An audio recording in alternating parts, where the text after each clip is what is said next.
The college basketball experience preview and picks episode for Monday, December 9th on the Sports Gambling Podcast Network is brought to you by Underdog Fantasy. Sign up, and when you do sign up with the promo code TCESGPN, you get a 50% deposit bonus up to $1,000. We're also brought to you by Rebet, a brand new sports book available in 45 different states. Download the Rebet app in the App Store or Google Play Store. Use the promo code SGPN for 100% deposit match up to $100. We're also brought to you by Rhythm. Start crushing college basketball and college football with Rhythm. Get your free 7-day trial period today by going to sportsgamblingpodcast.com/rhythm. That's RITHMM. That's sportsgamblingpodcast.com/rhythm. Hey, what's up, you degenerate gamblers? This is Bill Burr, and you're listening to SGPN. Let it ride, baby.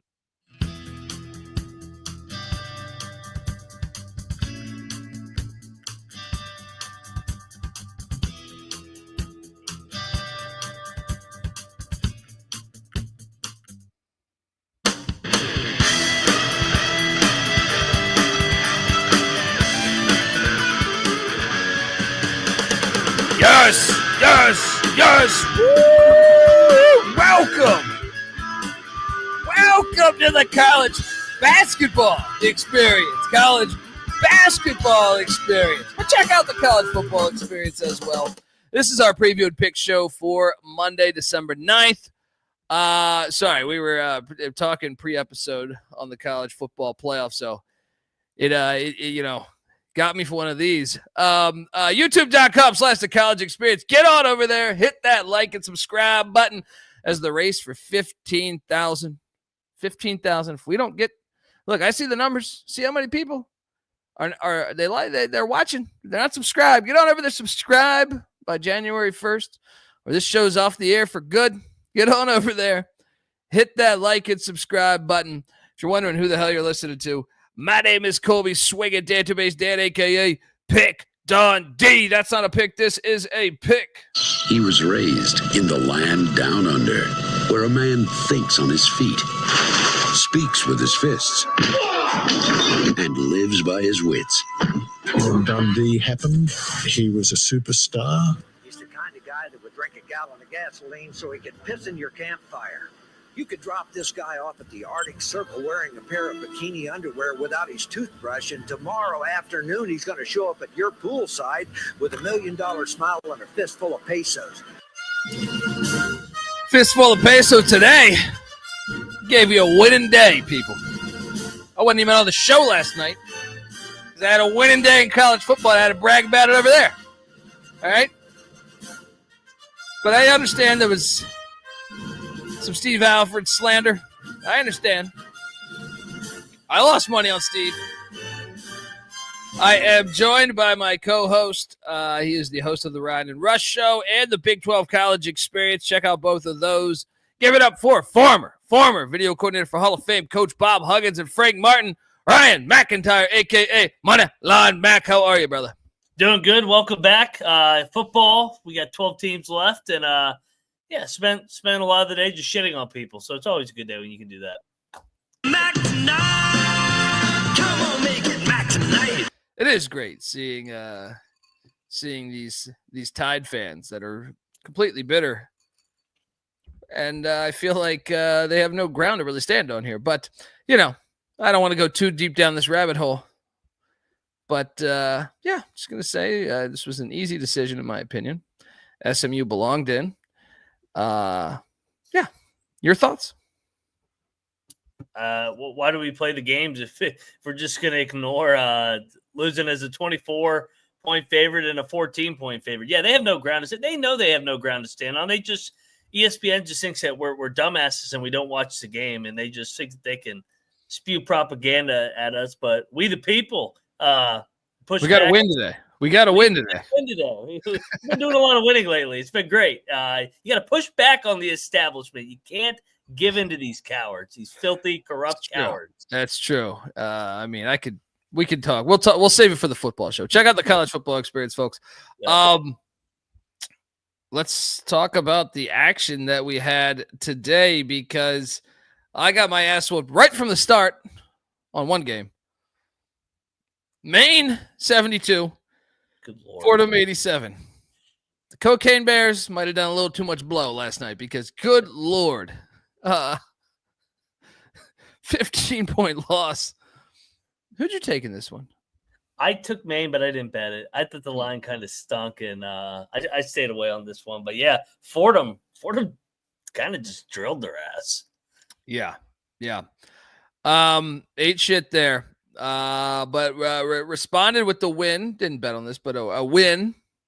Oklahoma State 85, Seton Hall 76. Good win for the Big 12 against the Big East. Your thoughts? That was the challenge. The road team finally won. Big 12 wins 6-5. Road teams finish 1-10 on the road, but Oklahoma State got the tiebreaker game. Seton Hall not very good. Oklahoma State was in control of that game the entire way. Good win for Lutz. He's doing a good job.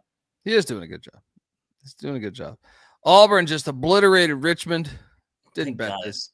I almost bet Richmond. On the sheet, I took Richmond in the points, but I mean, I couldn't do it. I'm not losing anymore. There's jungle voodoo in that place. I see. It's too wild in there, man. Like you just like blink, you go to the bathroom, and then Auburn goes on like a 13-0 run, and you're like, what the fuck happened? Yeah. My uncle has a great story of paying a bunch of money to go see Tyson fight in like 88. And, boxing tickets, if you haven't been, especially in that day and age, they were like, pretty damn expensive. And he's like, So he's like, the fight prior, the undercard had been a great fight. So we didn't get up to get a beer. And he was like, but that ended, and we're like, fuck it. This is our time to go get a beer. Goes get a beer. He comes back, and Tyson's already got the guy. The fight's over. So he's like, dude, I spent like a G on this, and I never even saw Mike Tyson fight. That's exactly kind of what happens with the jungle. You go to the bathroom, you come back, they're down 40. What the hell happened in this game? It's crazy, man. It's crazy. A little sweaty here.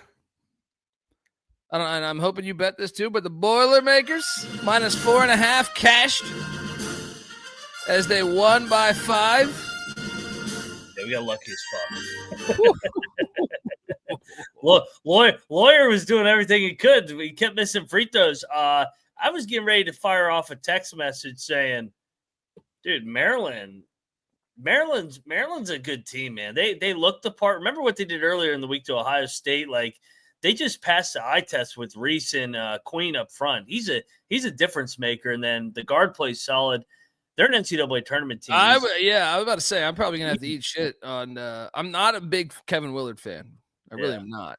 I mean, nothing personal. He's probably a good dude. I'm just saying I've never really bought him. When he was at Seton Hall, I always thought his teams didn't live up to the expectation of like the talent that was on the roster on some of those teams. But I will say, I talked shit about him early in the year. And then remember that game I bet on, who was it? Lost by like 100 at Maryland. UCLA a couple years ago. No, this year against Maryland, I lost a game by like 1,000 points. It was some shitty mid-major, I think. But Canisius, I lost 101 to 37. And I took the cool 31 with Canisius. Sharp play. That's what you come here for the entertainment and the picks. All right, Canisius plus 30. No one had that on the card, right? No one ever will either, right? Fuck Canisius. I had Canisius today. Those bastards sold so hard the second half. One of my favorite comments. Man, I should have this prepared, but I don't. Let me see if I can quickly pull this up. Derek Queen, by the way, doing his best and honestly surpassing any production that Dante Scott provided the Terps last year. I mean, true difference maker. Sure. And it's definitely exploiting Purdue's lack of a Zach Edey this year in that front court. Even with TKR, they still, whether he's playing the 4 or the 5, are missing one guy up front. And that's Purdue's weakness this year for sure. Yeah, I like this guy's comment. He goes, "This show should be canceled. You're all horrible at picks." That would be one thing if we free. Yeah, that would be one thing if we didn't. We're not on a network really. I mean, yes, the SGPN, but we are SGPN. You know what I mean? Yeah. I appreciate the comment and the 1 star, but it's a little different. No one's gonna cancel us. You know what I love hitting them back with is if they call me out individually and I'll respond back, and they'll always act like they're surprised that I responded. I'm like, dude, if it's a free country. If you bust my balls, why can't I bust your balls back? Like, yeah. And they're like, don't worry about me. I'm like, well, then why are you spewing shit out there? But I always say, if it's so bad, then why don't you take the other side and let me know how it goes for you? Just let me know how it goes, taking all the other sides. I'd be curious. I just love we're canceled. We should be canceled. Yeah. First off, I had a winning night. What the fuck, man? Just because he took it, I would understand it more if it was on the shittier days. You know what I mean? Like there's always like a day where I feel like I go 2-10 or something. That happens every once in a while. And I could understand you are a piece of absolute shit. But on a day where, have a winning night, and then it's not like we're on ESPN or something. There's no TV exec in charge of this channel. We are in charge. It's great. Hence why if we don't get 15K subscribers by January 1st, I will be playing Human Centipedes until they sue me. All right. Shout out to Daniel Cady, who goes, he was on the Arizona State football preview. And look, I was with him on this prediction of Arizona State being ass. It wasn't the roster. It was the schedule. I thought the schedule was really hard. I mean, the roster, I was like, well, and there was talk that Jeff Sims might start. And I was just like, man, I can't back this team. But it happens. It happens, man. When you predict every fucking game and every team, you're going to have bad picks. Yeah, Jeff Sims might start, or the other option was Michigan State's third string quarterback from last year. So. Yeah, who's amazing now. Dude, I know, that's impossible to pick at the beginning of the year. Mel Tucker. I know. It really is just a remarkable, just what Arizona State did this year. Just looking back on it, I know you'll get the crowd that will say Pac-12 just won the Big 12 and ran it. The Big 12 wasn't kind to Utah. I mean, the Big 12 was not kind to the other Arizona. I think it's just more about Arizona State having a magical ass year. I mean, unbelievable. Yeah, I do think I actually think the Pac-12 was a lot better. Was good last year. It was a lot better than the national perception, in my opinion. Mm-hmm. Now, it deserves some of the ridicule with the way they handled their finances, with the way that their network was ran. But I do think it was always a little bit better than the national perception of it. So, anyway, shout out to Purdue for that win. What'd you make of that? That was a good game, right? That was one of the better games, right? Great game. That's a nice win for Purdue coming off the loss. To Noah's point, I don't know how good Purdue is. Matt Painter and the culture will get them to the tournament. Don't get me wrong, but their ceiling, I feel like, is very limited. If that makes sense. Yeah, but still, you get the right path. You never know. I might be able to get to a Sweet 16. Yeah, folks. Want to tell you, we are the College Basketball Experience, which is part of the Sports Gambling Podcast Network. Please, if you can, download the SGPN app.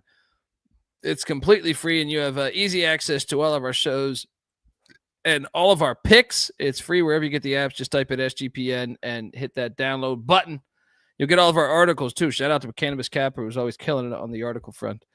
All right, we are back.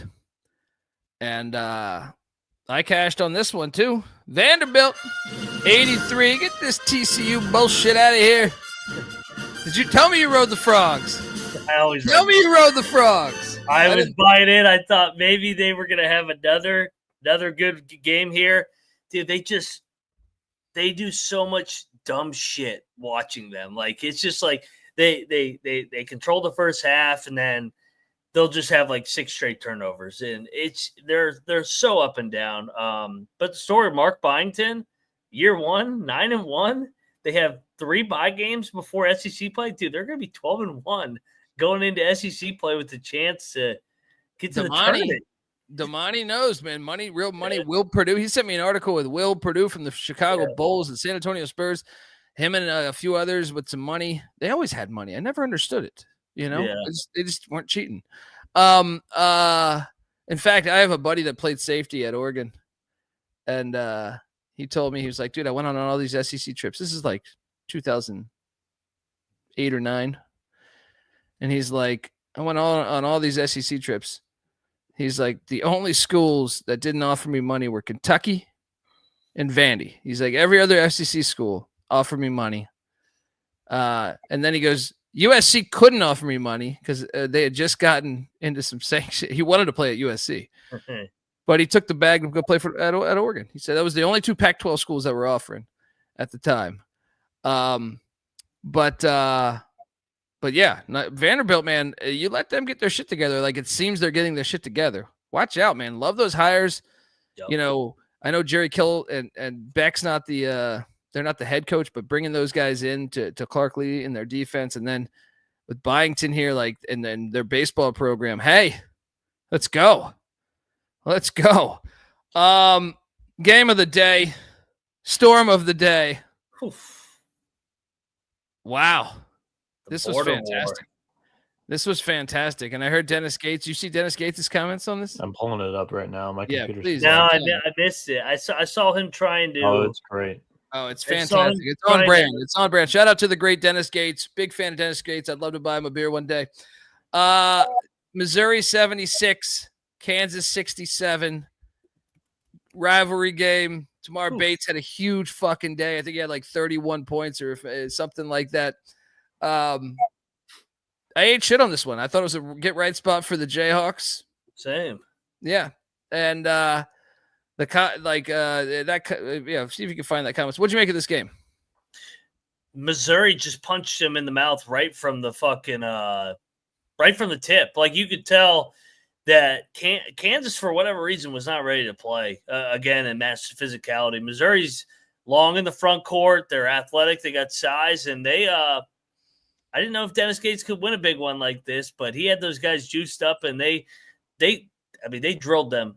Kansas had their opportunities in the second half. They missed like 6 straight layups, and I thought maybe this was going to be one of those bullshit games where they pull out of their ass, but they did not deserve to win the game. I thought Fran Fraschill's comments on some of the Jayhawk perimeter guys were great. I think it was AJ Story missed it. He goes, "That's why they're paying you. You got to make that shot." And the announcer's like, "Oh yeah, I guess you could say." And Fran's like, "Hey man, I'm just calling it like it is. Like, if we're gonna pay you all this NIL money, you're wide open. You got to make those shots. They got to get a better return on investment with these perimeter guys." That's what's fascinating about the sport is you can't trade mid-season. I know, like the NBA or the NFL or the NHL or something. It's not working with you. You're stuck. You're stuck with them. Bieniek, your thoughts on this one? My computer is stuck. That's also what's stuck. Okay. I don't know what the fuck's going on with the fan has picked up 3x. I don't know if that's coming in through the microphone now. I see. I just see like the actual tweet. Yeah, that's great. Yeah. Yeah, he said something to the thing of like the PA announcer saying, "Don't storm. Rush the court. Don't rush the court. Storm the court." And he's like, and he said, "No, what are you talking about?" Right? He's like, "Rush the damn court. Rush it for real." I mean, that's how you sell the program and the excitement. It is the sport. You know what I mean? Like, it's a very big element of the sport to me. Mm-hmm. I know we went down this rabbit hole last year, but it was great to see. It was great to see him endorse it in a way. Bieniek, what'd you make of the overall game? Oh, I mean, pretty non-competitive. I mean, Missouri was up the entire way. Kansas never really threatened to win. And coming down the stretch, it was like, okay, how is Missouri going to blow this? And they were able to, kind of keep Kansas stiff-armed a little bit for long enough, and long enough for my computer to just not load this thing. So Kansas kind of reminds me of Miami football. where you bought this awesome roster. Yeah, but they got a good coach. True. That's a big difference between. But I still wonder, like, it's got to be harder to coach these people when they're like they're sitting back with driving a fucking Lamborghini or something. You know what I mean? Like they're just. That's got to be an effect, a human element to it. You know what I mean? Did you see the 3 that Mitchell made to kind of be like the dagger? I couldn't believe that went in. The ball was like this far above the net. It was a fucking line drive. Yeah. When he made that, I said, "Yep, that's the dagger, Missouri." But I was with Noah. I was like, "Oh man, Missouri's about to give this thing away. They're playing not to lose." It went from like 24-4, and I think Kansas had the ball down 1 possession, and then they Kansas got to regroup back at the Fog though. They got their ass kicked on the road. Yeah, you hit the road, you lose in college hoops. In college sports. Next up, this was a heartbreaking loss for me. This is the worst beat of the day for me, in my opinion. I had New Hampshire plus 9.5. This was a 1-point game at the half. And I honestly like the 4 or 5 minute mark. It was like what? Like a 4-point game. Like they lose by a half a point. Harvard 72, New Hampshire 62. Unfucking believable. Your thoughts on this one? I didn't get many eyes on this just because I was locked into that Missouri-Kansas game more. But yeah, I think Noah locked up New Hampshire too. Just absolutely brutal that they didn't cover. They suck, man. Dude, they're one of these teams that just finds ways to cover the entire game and then at the last second just give it up. It's brutal. This was For the worst record, I was not on the Wildcats today, thankfully. Ooh. Was that last game? It might have been last game. That was just me. That was me flying solo into a big shit mountain. All right. Next up, actually, before I get to the next game, I want to tell you folks out there that the college basketball experience is brought to you by Underdog Fantasy. Underdog Pick'em has one of the biggest menus for all the sports. You can win up to 1,000 times the amount of money you enter with Underdog Streaks. And Underdog's always making it easier to win with Profit Boost and Gimme Pick'ems. They got college basketball. We key on it every day. Cannabis Capper. I almost called him Underdog Capper. Cannabis Capper does an article over at sportsgamblingpodcast.com, and he swept the board today because he's killing it all the fucking time. You should give him a follow, and you should check out his work. They got college hoops. They got college football, NASCAR, NBA, MMA, NFL. You name it, they got it. And you can now use specials and boost on all flexed entries as well. So sign up, and when you do, sign up with the promo code TCESGPN to claim your special pick plus first-time deposit offer up to $1,000 in bonus cash. UnderdogFantasy.com, promo code TCESGPN. Bieniek, is there anything for tomorrow's board? I was wondering about that Big Ten. Unfortunately, for the small slate, there is not anything. So just keep your eyes peeled for the Cannabis Capper article tomorrow on sportsgamblingpodcast.com. Get on over there. Fuck a Kornheiser and Wilbon. All right, get on over there. I know most people know him from Pardon My Take these days, or not, or not Pardon My Take. You know what I'm talking about. What the fuck's the name of their show again? PTI. PTI. Yes. Yeah. I know him from the Washington Post as a kid. So get on over there. Would always read their stuff. Anyway, I bounced back after that heartbreaking, gut-wrenching loss, and I rode the St. Bernard 66. Get this Golden Griff bullshit out of here. You took Canisius, didn't you? You took Canisius, you filthy animal. I had a feeling you would. Yeah, I thought the Sunday brunch spot would be their spot. They suck. Dude, they were fucking winning in the second half, and they fucking choked. I hate them. I hate them. Dude, if Seattle lost this one, I was going to put them on. I'm never betting them again. I was like it was a close game for a little bit there. Yeah, they had the lead. Yeah. They just they give them a 10-0 run like they always do. It's so annoying. Next up, Wagner, Maryland Eastern Shore was quite the close one, but the vacuum company got it done 63-61. I did not bet this game. Did you bet this game? I bet Eastern Shore. I said I wanted 2 ugly ones early. Give me Eastern Shore and Canisius. Yeah, they almost won the game outright. Unbelievable. Somewhere Well, no, they didn't win outright. If they went outright, but I was going to say somewhere Art Shell, Maryland Eastern Shore graduate, who's still waiting for the football program to get back going, is smiling. But good win for the vacuum company there. St. Peter's, 63, Iona 72. Well, I took St. Peter's in the points. Did not hit. I didn't bet this, but Iona, Tobin Anderson proving why he's one of the best coaches in all of college basketball. He's elite. He knows what to do game plan wise. Michigan should inquire when Dusty May leaves for the Indiana job after the year.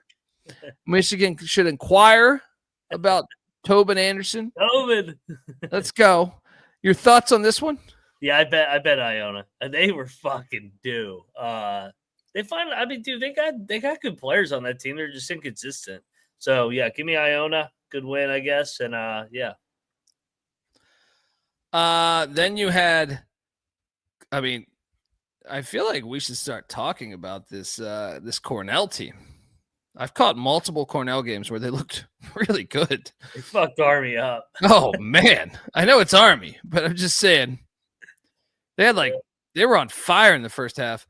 Cornell 103, Army 84. Yeah, your thoughts on this one?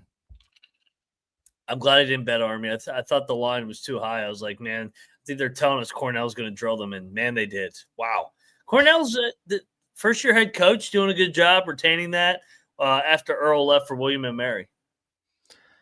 I cashed on this one. I wonder if you went with me. Tarleton State plus 24. I didn't bet this now. Against UCF. They only lose by 15. Let's go. Your thoughts on this one? You didn't bet this, unfortunately. I didn't bet this. UCF didn't lose a bye game. That's all that matters. Big 12 can hang their hat on that. They have not lost a bye game yet. Knock on wood. Seem to get a signature win, but they don't lose bye games. Yeah, that's a good point. That's half the battle. ACC, don't lose bye games. I cashed on Merrimack Warriors against Niagara Falls. Get this Purple Eagle bullshit out of here. Fucking Merrimack's a wagon. Coming in this league 2-0 now. Bieniek, I assumed you took the Warriors with me? Yes, sir. Mac was on Niagara. I took Niagara. I like Niagara at home, but they let me down today. There's nobody at that gym, but they've been good under Policer for whatever reason. I don't know what it is. One of the games of the day, I watched a lot of this game. Radford 74, Bucknell 70. Great game. Oh, dude. I thought Radford had shit the like for a second there about when they fouled. They were up 1 and Bucknell went to the line with, I don't know, like 10 seconds left, maybe. I don't remember exactly, but I thought Radford had shit the bed. Thought they had shit the bed. And luckily, Bucknell goes 1 of 2. The game ends up in overtime. And these Highlanders, these magical Highlanders, get it done, 74-70. Your thoughts? Yeah, Radford continues to absolutely roll. 9-0 in non-bye games. So shout out to the Highlanders. Let's go. Yeah. Next up, fucking Sacred Hot. I took Quinnipiac. I'm starting to notice something. I didn't bet Quinnipiac. I bet Quinnipiac. I've been picking them correctly. I haven't been betting them. Past couple games, I've picked them correctly though. So I feel like maybe a lock might be coming soon. Means they're definitely going to go down. I watched all of this game. Bob Morris got the cover against IPFW. I didn't bet this. I just watched it because I was intrigued by 6 people being in the gym. Your thoughts on this one? Bieniek and I bet Fort Wayne.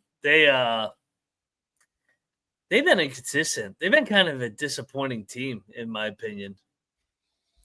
Yeah, I didn't catch any of this one to really kind of talk about it. But yeah, I thought Fort Wayne would bounce back in a big way after the loss at Detroit, but did not happen. Yeah, good point. Folks, I want to tell you, we're also brought to you by Rebet. Rebet's a new social sports book available in 45 different states. There are plenty of betting opportunities available on Rebet. It's easy to use. It's great for people in states where traditional sports books are still restricted. California, Texas, I'm looking at you. Download Rebet in the App Store and use the promo code SGPN for 100% deposit match up to $100. That's Rebet, promo code SGPN. Gotta love it. You gotta love how you can walk into Texas. You can walk into like a grocery store and buy like a fucking semi-automatic weapon. But you can't bet on you can't bet on North Texas basketball. Yeah. Fucking insane. And I'm okay with the guns being I'm just saying, like, absolutely. If you really think about both, it's like you can't bet on North Texas, but you can buy some shit. You know, I got a buddy who's got a great story. He was on tour and he bought an AK-47 in Texas, right? He was like, I was drunk. We were in Texas somewhere, and we were just, we're going cross country, and he goes, there was just just why not? Like, we go into the store, we're like, bus pulled over. We went inside, and they offered an AK-47. So he's like, oh, what the fuck? I never had the opportunity to buy an AK-47 before. So he bought an AK-47.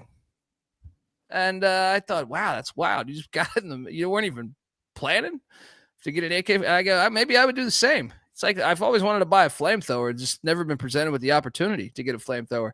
So, I think that's it's pretty but you can't bet on those Longhorns? Fuck's going on, man? Anyway, if you're looking for an AK-47, hit Texas. Next up, we got the Ball State SIU. I took Ball State in the I didn't bet this game. Yeah, Ball State was catching 3. SIU drilled them. Your thoughts? Yeah, Edwardsville. I mean, Baroni's doing a good job, sitting 6-4 overall in the year. Nice win there, and they pulled away in the second half, so that's a good win for Edwardsville. Yeah. Cashed on this one though. Mount St. Mary's got your best team in Connecticut when you're in Connecticut, but when you come down, I bet them out. When you leave and go to the Knott Arena, you're not the best team in fucking Connecticut. Yeah. And you're definitely not the best team in Maryland. Good. Yeah, I like that, man. Having a good year. This was a double lock last night. Good stuff. Yeah, triple lock then. Damn it. Triple lock. Get on over there. What else do we got? Marist took care of Manhattan by 7. I think I took Manhattan, but I didn't bet that. So I lost on that one. Your thoughts on this one? Yeah, the Red Foxes sitting at 2-0. They had a 2-0 week. I think they're one of 3 teams in the MAAC that are undefeated. So shout out to the Red Foxes. Yes. I kind of like their team, actually. The more I watch them, the more I like them. Yeah. Shout out to Nicholas giving us $5 for the Colby Flamethrower Fund. I've always wanted a flamethrower. Just to say, you know what I mean? That you got a flamethrower. You got to there's few things better than I think a flamethrower. It's just one of those things we perfected on planet Earth. We haven't used it in wars in a long time. I went down a rabbit hole on why we stopped using the flamethrower. And apparently it was became like a political thing, right? Became a political thing of it's one thing to kill a person, but if you set someone on fire to kill somebody, it's just not okay, which is just kind of wild because you're thinking you're at war, right?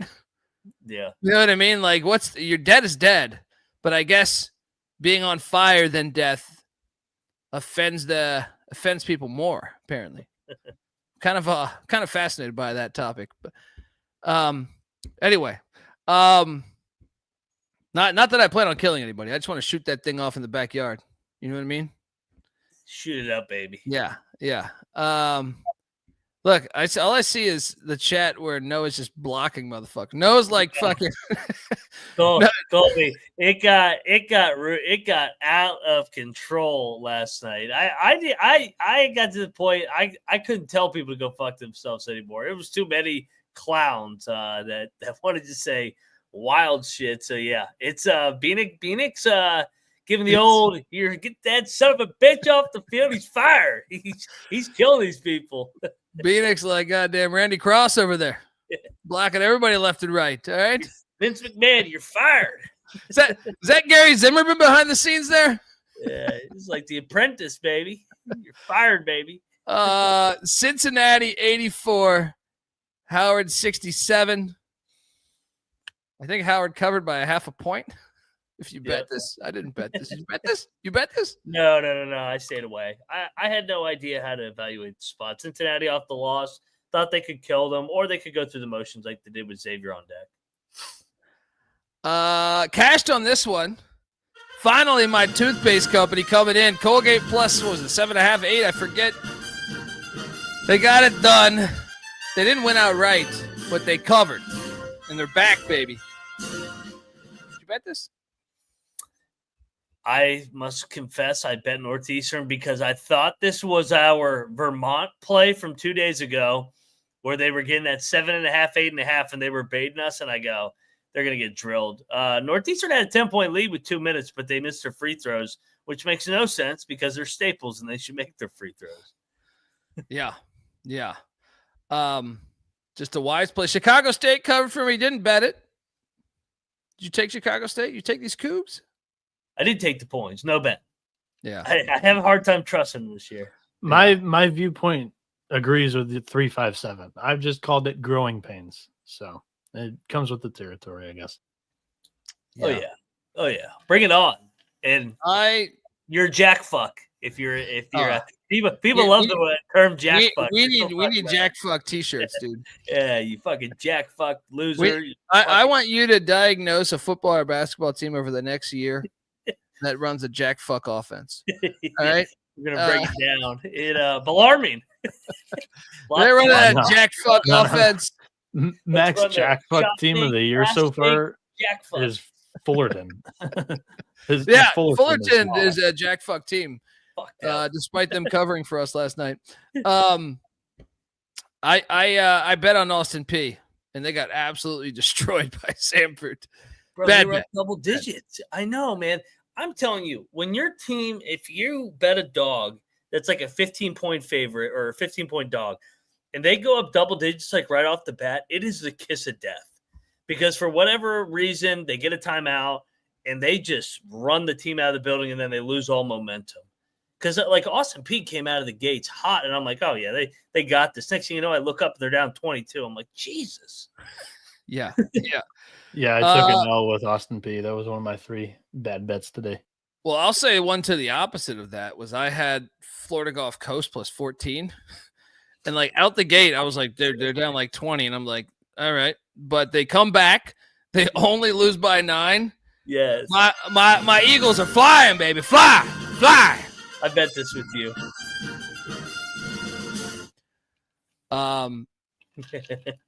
Elliot's buying a flamethrower. Yeah, I will come to the Little Apple. I need to get over there. You know, I've been like a closet K-State fan for a long time. You know what I mean? Like it was tough admitting it out there because I was a Colorado fan and they were in the Big 8 at the same time. But I mean, my appreciation goes back to the days of Mitch running and shit like that. I ate shit on Texas Tech, bro. And dude, I think we have to. The SEC is incredible. This is why their football has fallen off, though. You can't be good at both at the same time. You can't be great at both at the same time. And that is why Georgia has looked un-Georgia-like this year. Yeah. Right? Despite winning the SEC. That is why Bama's not in the first ever 12-team playoff. It's because the SEC football, you guys went all in basketball. and you didn't even think about this, that your football is going to suffer because of this. So, I bet Texas Tech. I ate shit here. Shout out to Danny Dumbshit giving us $50. Appreciate that. I appreciate your comments as well. YouTube.com/the college experience. Your thoughts on this game, though, man? Dude, Tech got fucking teed up. They had the lead. They had control of the game. They're up like 5 or 6. They got teed up on some just ignorant shit. I don't know what the guy was doing. And it changed the whole momentum of the game. And then from there on out, Wade Taylor just took over. I mean, Texas Tech could not guard him down the stretch. The SEC wanted to stop the Big 12 SEC challenge because we were kicking their ass for so many years in a row. They're getting us back big time this year. They're killing us in these fucking neutral and the ACC. Oh, I mean, they're fucking up everybody, dude. Oh, they're killing everybody. It's dude, the money has trickled down, and they invested in their coaches, and ironically, a lot of them are like ex-Big 12 coaches. You got Barnes, you got Beard. Who else is there? There's like one or two other ones that are ex-Big 12 coaches. Oh, well, you got Texas and Oklahoma in the league now. Oh yeah. There you go. Mercer 89, Stetson 83. Didn't bet this, but of course I predicted this accurately.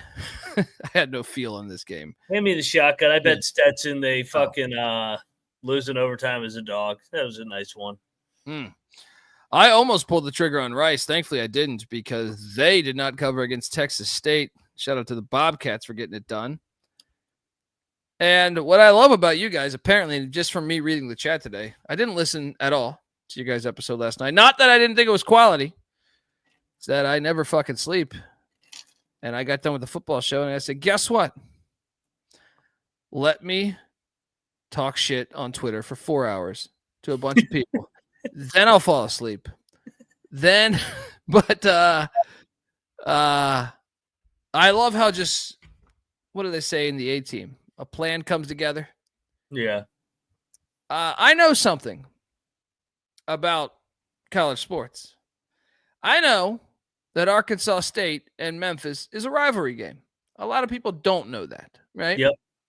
A lot of people do not know that is a rivalry game. So I said, wait a second here. Jonesboro's like, what, an hour? Maybe 45 minutes? They had a lot of people in there tonight. Oh, yeah. From Memphis, I was like, it's right there. Yep. I am loading up on Arkansas State. And judging by the chat, when I came in here, I saw a lot of people praising you two.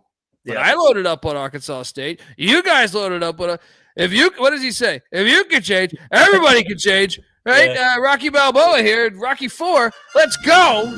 Yeah. What a great call. That guy didn't mention that. He should be canceled. Yeah. Be canceled, he said. Well, he's also saying your comedy sucks, Colby. So. Yeah, you're perfectly entitled to say that. You know, the thing about art is it is subjective. You know what I mean? It doesn't even offend you anymore. No.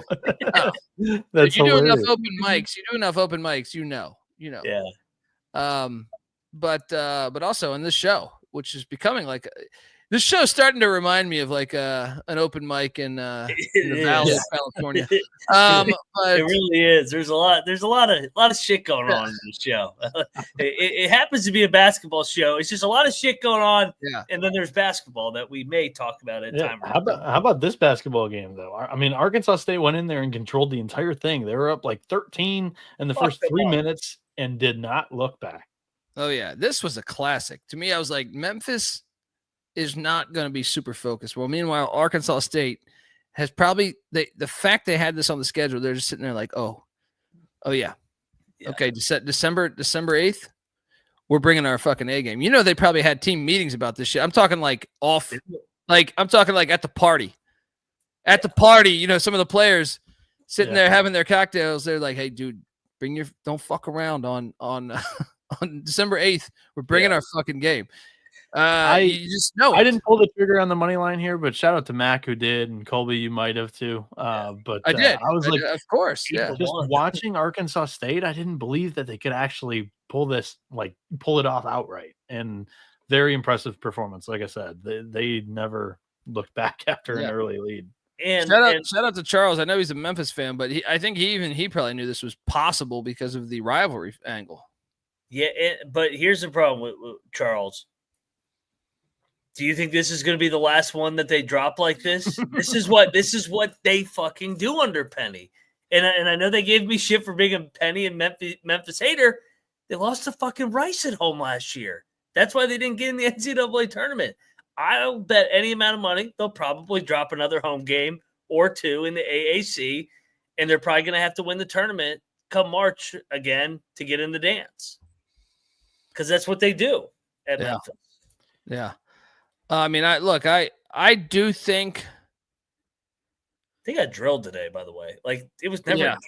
Here's my take on Penny. I think sometimes I thought they got fucked over a little bit out the gate. The James Wiseman shit.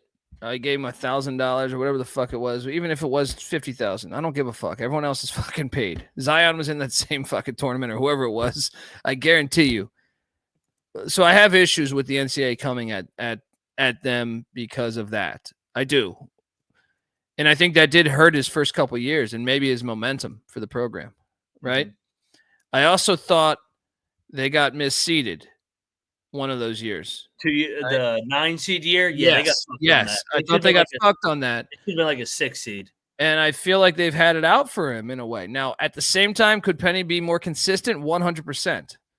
But I also feel like it's a little bit of both. I think Penny has not been super consistent as a head coach, but I also think they've had a target, like a bullseye on them, and I can't help but think the Jerry Tarkanian shit is part of it.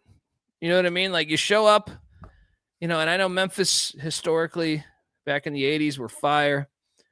When in the 90s they were solid with fucking Penny and Mingo Johnson and shit. But and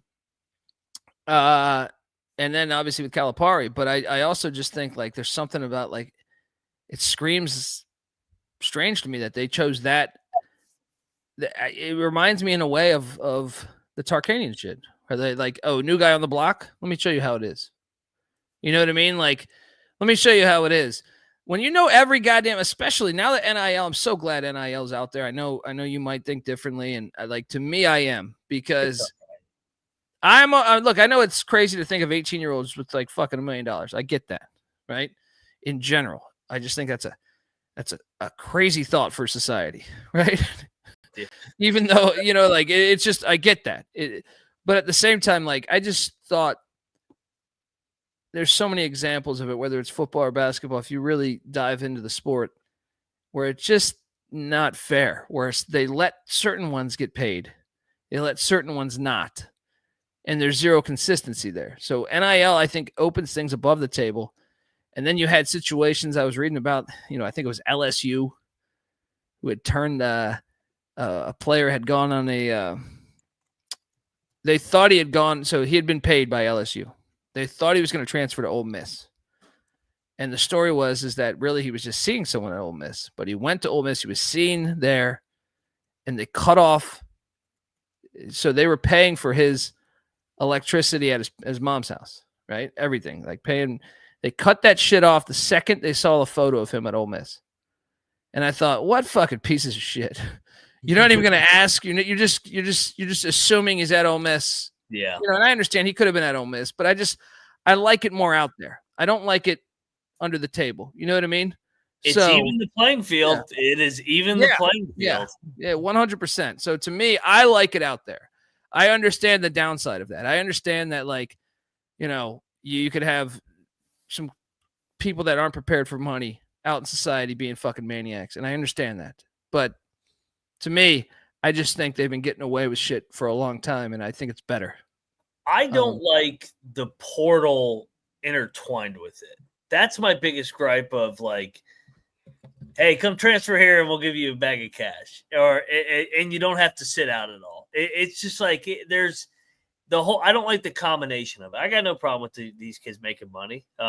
They've been getting ripped off for a long, long time, like you said, and they've been getting money. And they pick and choose their battles. That's why Tarkanian is looking like a savant in all of this. Tarkanian, was like, what the fuck, man? He's like, I was in LA. Jerry Tarkanian's from Los Angeles, he spent a lot of his life in Los Angeles. I don't know where he's born, and he saw John Wooden buying players, right? A lot of people don't know that. He was buying players back then, right? Yes. So he's sitting there like, I go to Long Beach State. I start getting some players. I go to UNLV. I start doing this. Yep. But the guy could coach hoops. He had Lute Olson. He could coach hoops. Yep. And then they come down on him, and UNLV's looked at the worst program ever, and I can't help but think race was involved with that. I think they were threatened.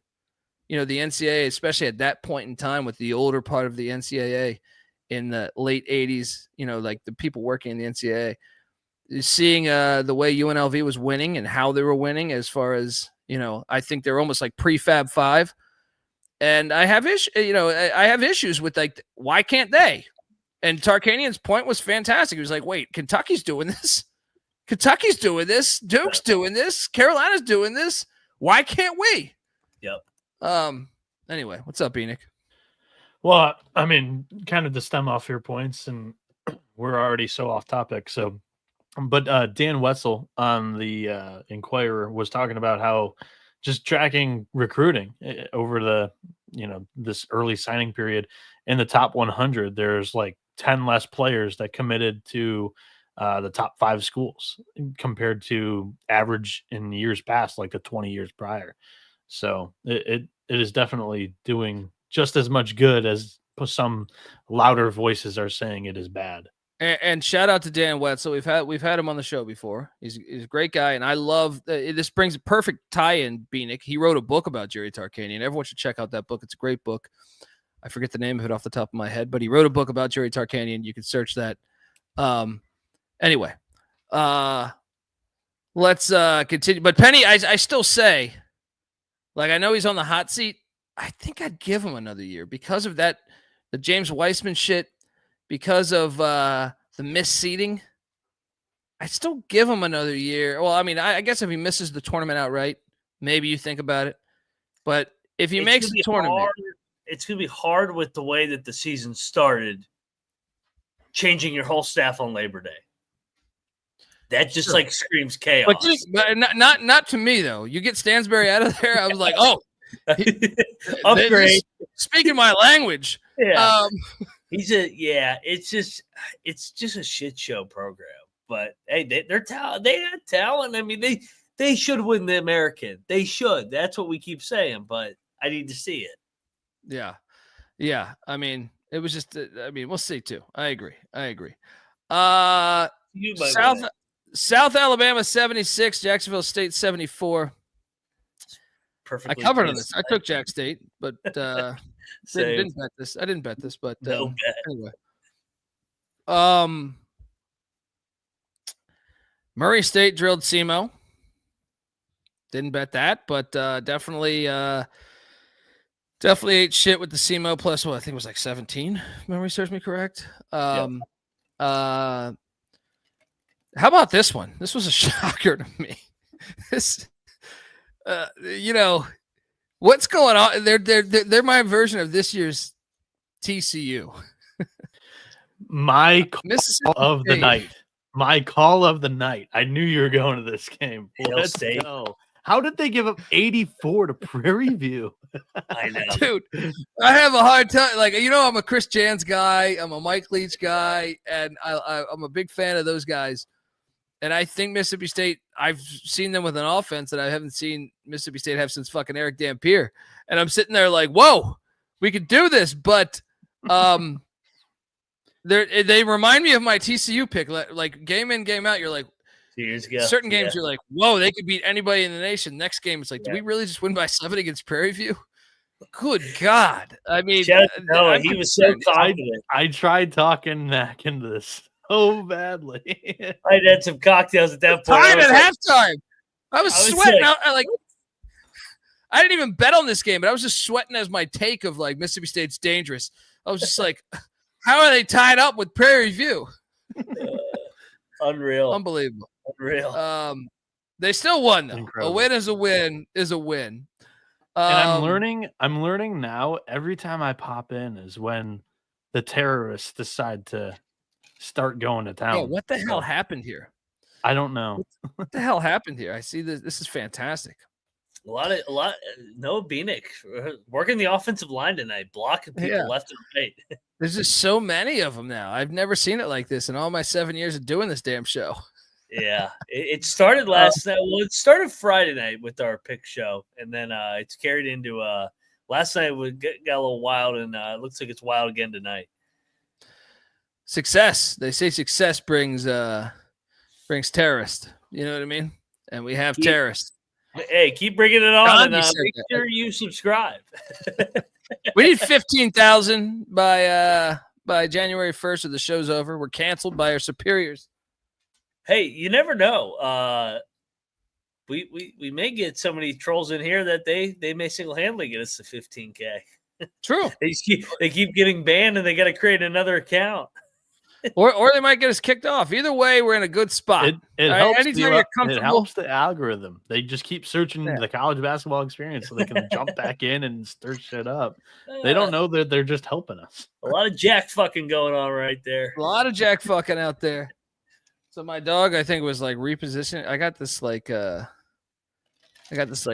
almost like a love seat, but it's meant for outside, but it's been cold here, so I put it inside. My dog's been like sleeping on it.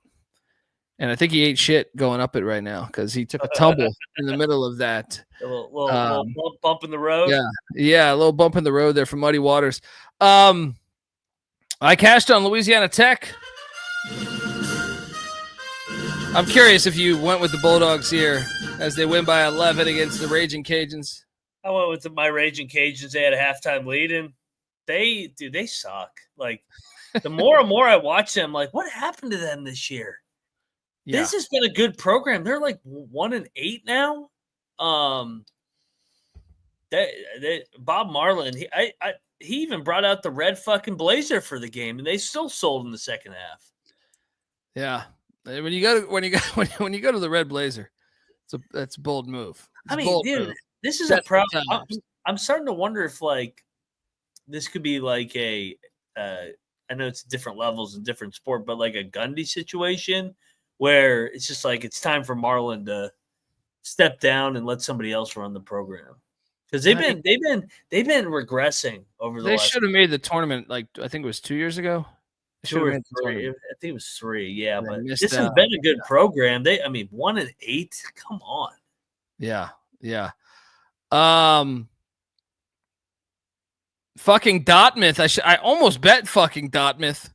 They lose by 1 in overtime to UIC. I did not watch a second of this. Was this an awesome game? It seemed like it. Oh, it was unbelievable. I mean, shout out to Dartmouth. They're like the best team in the country right now. They're fucking playing their ass off. But USC survives. Yeah. Yeah, I see the chat is saying, assuming Colby may have a few things to say about it. What are we talking about here? What are we talking about? Let me know what we're talking about here. I took UConn against Texas, 76-65. Take that, SEC. Your only loss in like 100 games. I didn't bet this because I was still nervous. I bet the hell out of Texas. I was still a little nervous on what UConn we're going to see, but they drilled them. You know, I don't like to bet on Texas too, so that's another reason why I couldn't. But I took this might have been my worst read of the year. I mean, the only thing I got right is the place was rocking.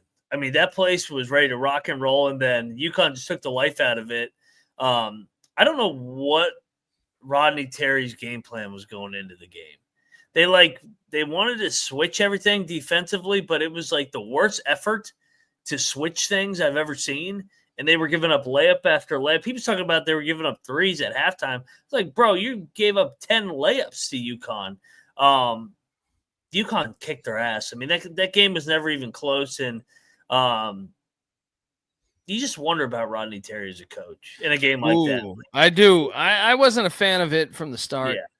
It's just you can't get drilled like that at home in front of that crowd, especially when I actually think Texas has as good of players as UConn. Yeah. Talent level, they're even if not Texas has better. I think you might be right. Yeah, I think Texas might have a more talented team for this year. Yeah. Shout out to Cody Frazier. Shout out to Jeff in the chat. Jeff's asking me about ECU and the Pussy Pack bowl projection. I'm very excited that they put that as a bowl game. I'm contemplating traveling up to Annapolis. Just me and NC Nick traded a phone call about that today. They open the season next year too, so I love that aspect of it.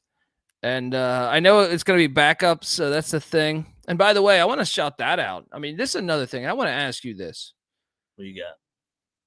So I know Deion brings on a lot of attention himself. Like we're calling out certain things. I'm a Colorado fan, so I love what Coach Prime has done with my Buffs. But a lot of people say that he put the target on his own self, which I think is somewhat accurate, somewhat.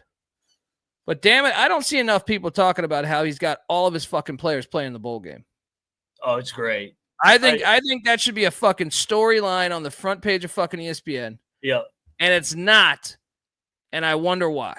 Did you see the FaceTime call between Shadur, Cam Ward today? No, I didn't. But they There was should a have been FaceTime playing in a call. bowl game. There was a FaceTime call between the two of them. Is Cam Ward not playing? No, Cam Ward said he is playing, and they were going back and forth. Good for Cam I Ward. don't know, I will never understand the sit out thing. I never will. What's the point of it? I never will understand it. I mean, you might get hurt walking to the grocery store. That's what I'm saying. I will never. I saw Iowa's running back was a stud. I'm drawing a blank on his name right now, but he's a stud. He's sitting out, and I just don't understand this generation. It's like you only have a window in your life. Yeah. I say this is someone in my 40s where I would pay a lot of money. I've said this like off air to like friends. I would pay like $5,000 to go through a fucking machine or $10,000 or something to go through a machine and play a week of basketball or football with my friends. Tackle, or whatever form, whether it's on the street, whether it's organized, whether it's I would do that. And I just think like, I understand you're about to be a millionaire, but it's like at the same time, like you could crash your car. We've seen it with many players. A kid from Washington State, defensive tackle, got killed before. Like, what are we doing? Like, you're gonna just sit there and live in your fucking house and not like I think what Deion's doing is I think it's refreshing, and I'm hoping more teams look at what Deion does and say, you know what, you start something, you finish it. Yeah. I really think the narrative too. I don't understand why that's not being talked about more. Hey, how great's the bowl game? Yeah, I like it, but I wanted Miami. I wanted because we're getting that next year. We're getting that next year in Colorado, BYU. Yeah, I just thought it was cool that like they hadn't played and they both were right there to make the championship game. They're like, oh fuck it, we'll just play each other in the Alamo Dome of all places. Yeah, but I'll just never understand the fact of like, hey, let me not play this game. Yeah. Like I don't know how that ever happened. I don't understand the mindset of the youth. I don't understand if like it's saying like, well, my value, first off, like the Iowa kid, like the running back value is shit anyway. You know what I mean? Like what? Right. And then it's like you this is your last chance to play with you play college football. This is the last time you're going to ever get the chance to do that. You only get there's certain prices of memory. Like, I don't know. Like to me, there's certain things in your life that don't have value. That is a memory that is worth more than the value that you have. You know what I mean? And I think this generation just completely has forgotten that or something. I don't understand it. It just started the past couple of years, and I will never understand it. And I mean, Matt Corral, to everybody's point, he had a bad injury in that one bowl game, but he still got on an NFL roster. These guys, nobody gets injured in a bowl game and then loses out on a contract. Like there hasn't been a horrific enough injury where you just don't even get drafted. Your career's over. So there's been ones like. I just think if so, that happened to you for a reason. You know what I mean? Like Anthony Poindexter was a safety for Virginia who was really fucking good. If he had came back his junior, or if he had gone out his junior year, he would have been a first round draft pick. Yeah. He comes back. It wasn't the bowl game injury, but he comes back. He tears his knee. He ends up being a 7th round draft pick by the Browns. He lasts in the league like 2 years. But guess what? He's $1 million. He's $1 million coach now in Penn State. He's one of their co-defensive coordinator, right? Or he was last year. I know they brought in Tom Allen, so I'm not sure if he's still there. So he's still okay. Like, I just don't understand it. This was my example right here. Just firsthand watching it, it was Jake Butt. I think that kind of started a lot of it because he was mocked as a first or a second round tight end, didn't get a contract, not really ever reached out for like a training camp invite because it was such a bad injury. And now he's in the booth for the Big Ten Network. So, well, that's what I'm saying. So it he still even works came out out for you. He even came out and said like he wouldn't have made a different decision. He would have still played. So yeah, it changes the trajectory of your career, but like it's just like everybody's gonna face adversity at some point in your life. Like Deshaun Butler, remember the West Virginia Duke Final Four game? Like it sucks that he tore his ACL. He went from a lottery pick to being a second round pick, and it didn't work out in the NBA. But it's still like he would tell you. I mean, that the best memories was going to the Final Four with West Virginia. I was about to say, but like the flip side of that is like there's certain bowl games. I remember Chris Johnson as an East Carolina fan. Chris Johnson played against Boise State. Yeah, and he lit up fucking Boise State. He had like 300 yards of total offense.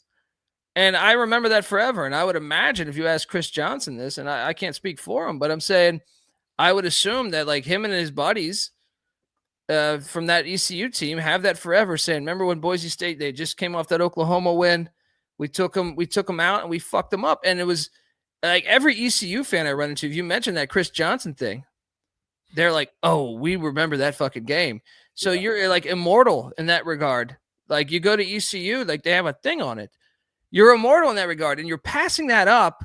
I just disagree with it. I disagree with the way we live life. Like the youth lives life. I think you're not living in the moment. You're living with the hope of this or that, and you're forgetting about the moment and the platform in front of you. And I disagree with it. And that's the best I can say it from my side. I know you could say, well, Colby, you don't have $1 million staring you in the face tomorrow besides my lock of Minnesota. But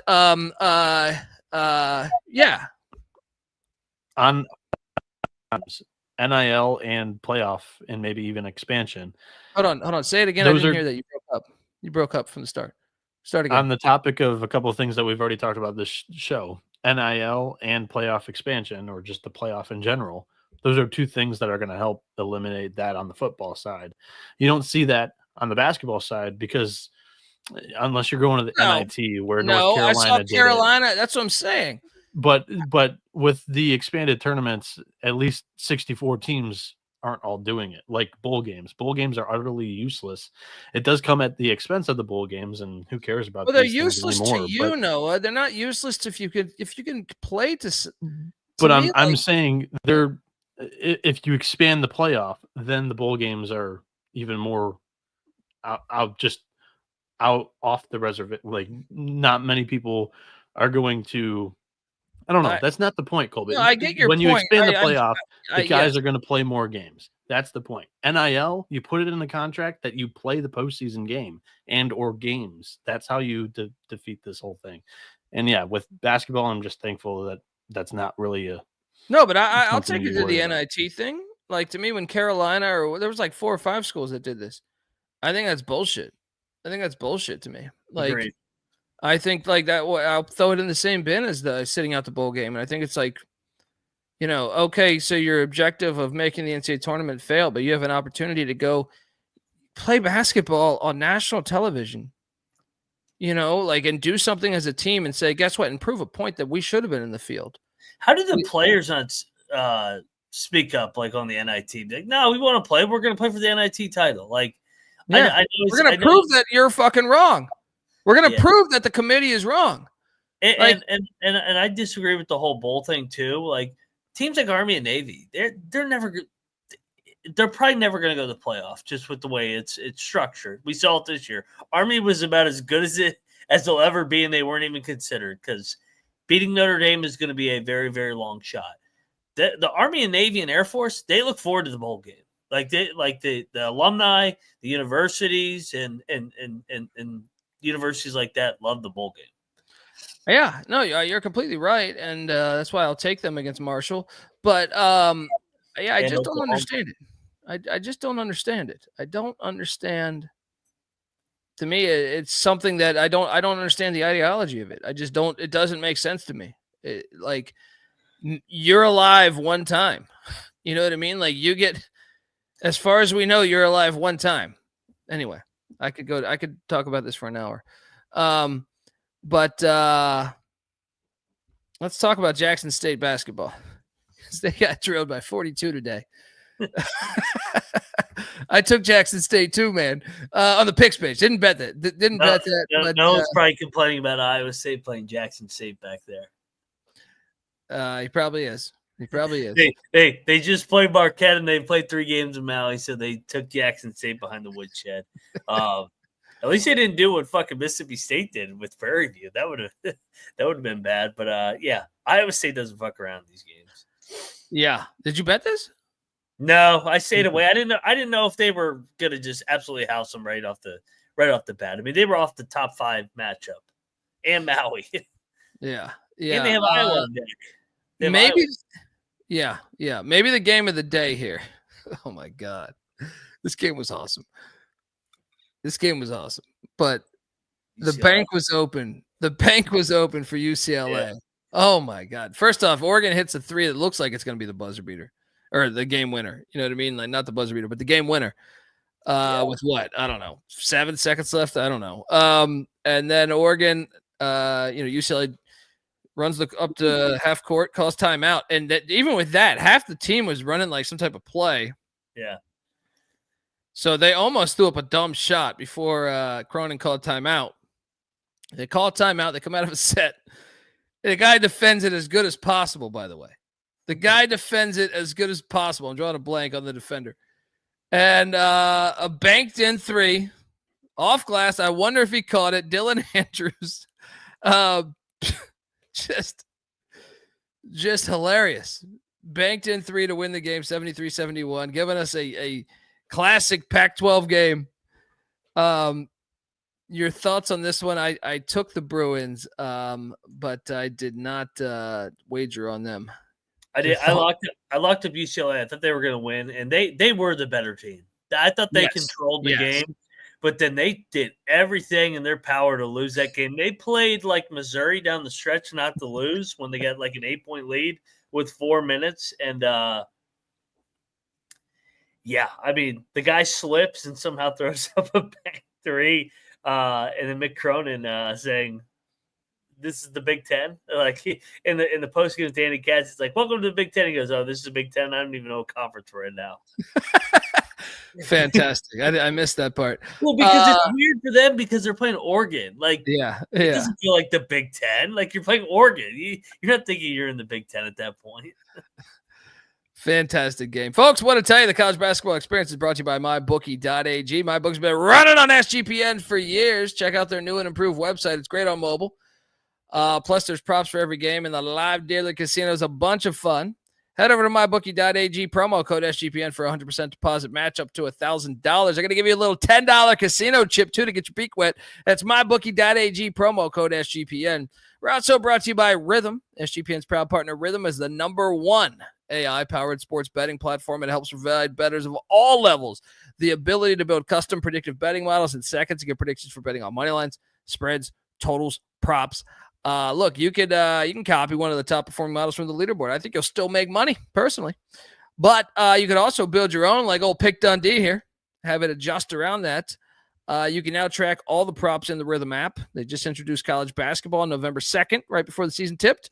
They got college football, NFL, NBA. Rhythm's got it all. Claim your free 7-day trial period today by going to sportsgamblingpodcast.com/rhythm. That's RITHMM. That's sportsgamblingpodcast.com/rhythm. All right. Final game on the slate. I did have action on it, and I did eat shit. I feel like we were on the right side. Duke 76, Louisville 65. Good God. Louisville's got a 4-point halftime lead. 4-point halftime lead, and you don't cover 9.5? Yuck. Your thoughts? The fuck did we lose this game? Like, seriously, how did we not cover this We game? even hit a 3. It was a 10-point game with like 2 minutes left. We hit a 3 to cut it to 7, and I'm like, okay, we're fine because Duke's got the bums in. No. Bro, how about the drive by Cooper Flagg where he totally hooks the dude? That is a fucking offensive foul against everybody else in the country. He just clears them out. They go, oh, what a move by Cooper Flagg. I mean, don't get me wrong. Cooper Flagg's a stud. But that is a fucking offensive foul on every other player in the country. Dude, we got fucking jobbed on this. This is like my thing is like Duke should have won the game, but like we should have covered. Yeah. I mean, Louisville shut out of their minds, and Steve Stevenson said it was the easiest bet of the day. They were down 14, buddy, laying 9. Get out of here with that garbage. Just like your Kentucky Wildcats were free against Clemson. Let's talk about game balls. Game ball number 1, Mac. Where are you taking us?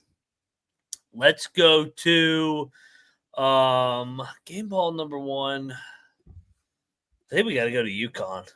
The way that they just fucking punked Texas. They were more physical. Caravan was a lot more healthier than I thought he would be. So shout out to UConn for that win. I think we got to take us to the storming capital of the day,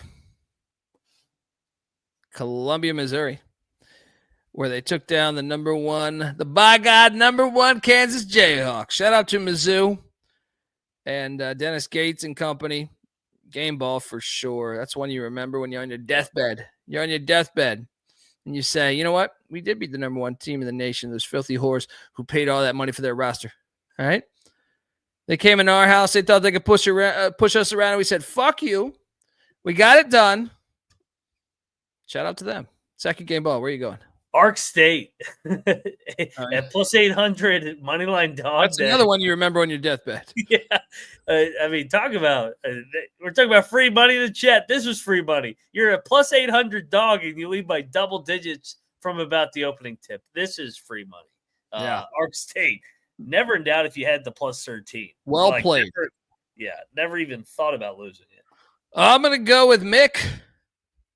Some say that can be an offensive term these days. But I'm going with that old Mick Cronin. All right. Probably knowing Mick Cronin, he's probably not happy with the game because you gave away you almost let Oregon steal it. But the fact you got out of there with the win, give me the Bruins for a game ball. Where are you going for your third and final game ball? You know, I wish this game was on campus at TCU's fucked up court, but it still was in the state of Kentucky. Give me Vandy.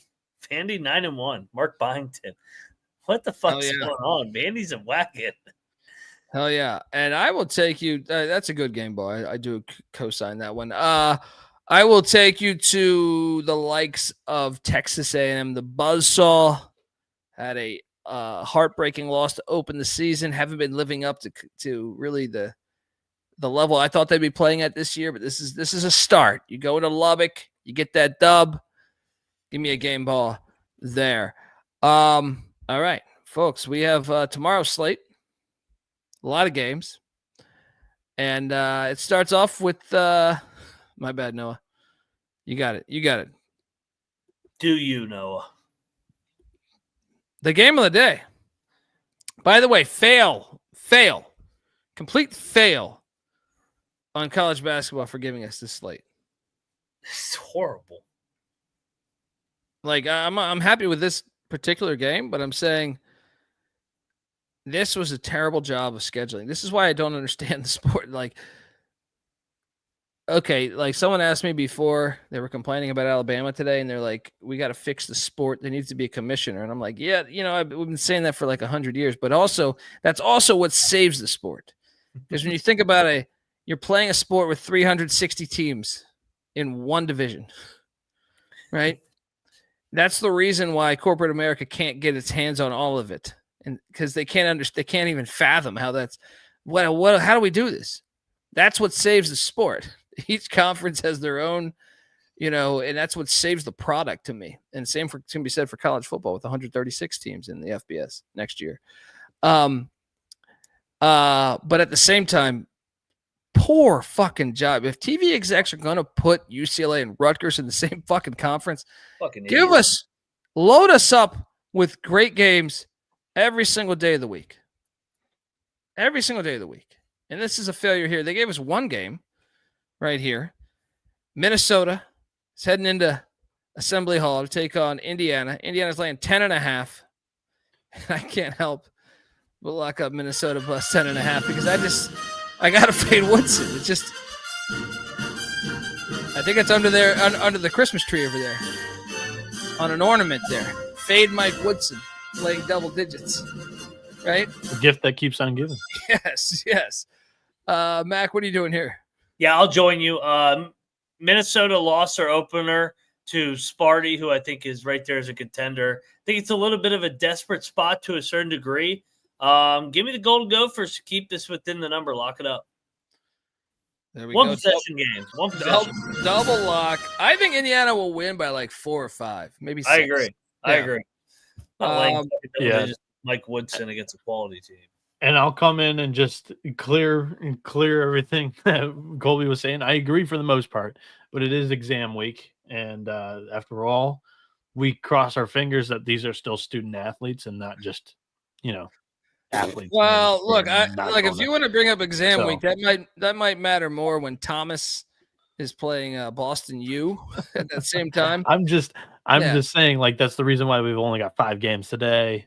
Shorter slate tomorrow. It's like 25. Wait, the SEC and the Big Ten and the Big 12 and ACC. They're apparently students, Colby. They're students first.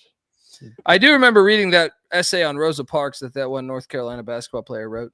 Thought it was fantastic.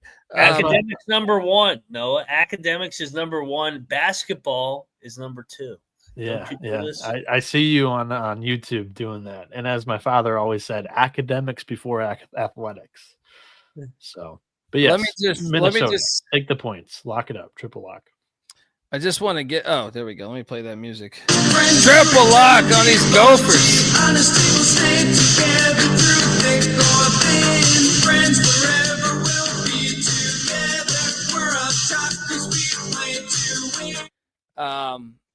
I believe it was.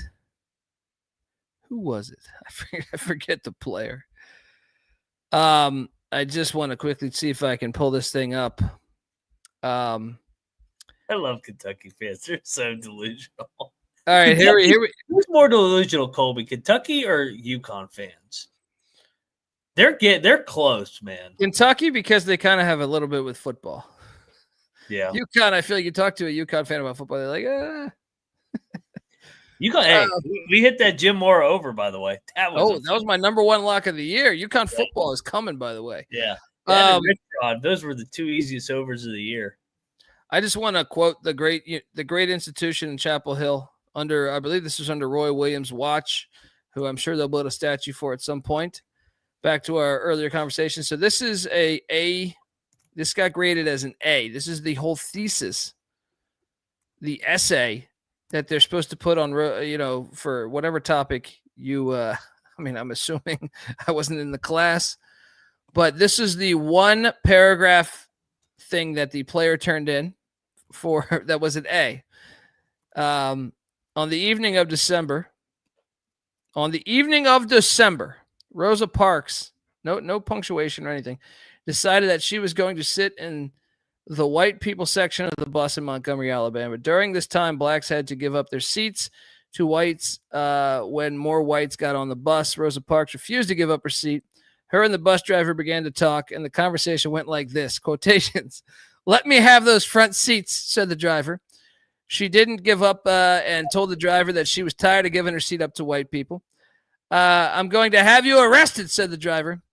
"You may do that," Rosa Parks responded. Then 2 white policemen came in, and Rosa Parks asked them, "Why do you all push us around?" The police officer replied and said, "I don't know, but the law is the law, and you're under arrest." That was the entire essay that got an A. Obviously, shout out to Rosa Parks, but Wild. I mean, Roy Williams. But hey, Tarkanian's the criminal. Tarkanian and those running rebels are terrible, right? Those running rebels are terrible. But that and it's even better if you see the punctuation, because on the evening of December, doesn't even say a day. On the evening of the English is just so fucking bad. But hey, shout out to North Carolina basketball. You're such a prestigious university. You care very much about the higher education and the future of the youth. I don't know what the fuck we're triple lock on Minnesota. Next up, Charleston Southern heading to Orangeburg, South Carolina. South Carolina State's laying 1.5. The over-under set at 143.5. These are like two of my darlings of late. Bulldogs have lost 3 straight. But they've been covering, buddy. They've been covering. I know. I think South Carolina State, we locked them up. They lost by 2 last year on the road at Charleston Southern. Bulldogs get it done outright. They're a better team. Whoa. This is tricky. This is a 2-point game a year ago. 2-point Charleston game. Southern's the best basketball team right now in the country. They're beat Miami. They beat UT Martin. They only lost by 1 to Davidson. They're rolling right now. I'll take the momentum. I'll take the 1.5. That's generous. You're buying it at the top of the mountain. South Carolina State's gonna drill them. Here's my angle, Bieniek. I'm with South Carolina State here just because it is a rivalry game. And Southern won by 2 last year. Revenge is on the mind. Give me these Bulldogs. We don't have many games. Battle. Let's go. You're taking Charleston Southern? All right. Give me the Bucs. Dundee, Mac on these Bulldogs in Orangeburg. Bieniek on the Buccaneers. All right. Next up, we jump to Penn, heading to Richmond, Virginia. Take on these Rams. All right, where many in the Richmond area, after seeing the Spiders perform, are saying, damn it. The Siegel Center has been one of the sneaky great home court environments in college basketball. VCU is 5-0 at home this year, but they're laying a gigantic number, 23.5. The over-under set at 134.5. I kept taking the points in these games. I'm going to lay it because I've been burned by VCU. I kept taking the points in all these fucking games. I feel like, who did I take the points with? Southern plus 21. Georgia Southern. They lost by 45. I'll take VCU. Your thoughts? Yeah, I'm going to go to this game tomorrow. There's no games going on, so I'm going to go over to the Siegel Center. So. Oh, yeah. Tweet that shit out from at TCE on SGPN. If you're going to any games, make sure you tweet that out. We're starting a movement. We're starting an army. Yeah. God damn it, do it. Yeah, if you're at the Siegel Center tomorrow, hit me up. I'll be there. There's literally nothing else going on. I'll lay it with VCU, man. This is a horrible matchup for Penn. They're staples. They're going to get run the fuck out of the building. Give me VCU by 30. How about this? How about this as a breakdown? Because sometimes we get comments saying these fucking idiots don't break down anything. That's not always accurate. There's 1,000 games. What do you want it to be, a 10-hour show, everybody? It already is a 2-hour, 20-minute show. That's what I always say to everybody that comments. Penn is 348th in defensive rating. They're also 309th in offensive rating. Well, VCU is 4th in the country in defense. 4th. They're also top 100 in offense. This is going to be a bloodbath. How about rebounding? VCU 62nd. Penn 295th. Yeah, lay it. I think VCU can name their score. I think that they're not a team that usually fucks around in these bye games too. And to the crowd, says we don't break it down enough. I broke down enough fucking film and analytics for a living for 10 years. I'm taking VCU. It's all this. Right here, baby. Shout out to Cody Frazier for inspiring video this coordinator. bet. Let's bet this. Let's bet this. Double lock. Yeah. You're going to the game. You got to have action on it. Oh, yeah. I'll bet VCU. Have some beers, yelled at him, poured on. There you go. Buy yourself an AK-47. All right. Look, Norfolk State is laying 2.5 against Hofstra. Should have gone to this game. They played last year. Hofstra won by 16, but the spread's only 2.5, Mac. What are they telling me here? Is it have something to do with Sparty being 6-3 and currently first place in the MEAC? Or is it Speedy Claxton and Hofstra not being the same team as a year ago? I can tell you this. Both teams are horrible when it comes to rebounding. But they're both top 100 defensive rated teams. And I'll be honest, I'm going to take a shot on Norfolk State here. I think the line is telling you this. Give me Sparty minus 2.5. No lock, though, in this one. What are you doing here? So this is Norfolk's first home game since that JMU game. They won that one, so they're coming home from a 6-game road trip. You got Hofstra. I think Hofstra's pretty good. I'm on Hofstra. I'll bet Hofstra. Let's go. I'm going to bet. There's only 5 games. I'm saying I'm taking Norfolk. You want to battle? Yeah, let's battle. Give me Hofstra. You got Hofstra. You know, a lot of people go to college for 7 years. Norfolk State tomorrow. Let's go. We got a battle in Norfolk. Dundee with Sparty. Mac with the Pride. The Flying Dutchman.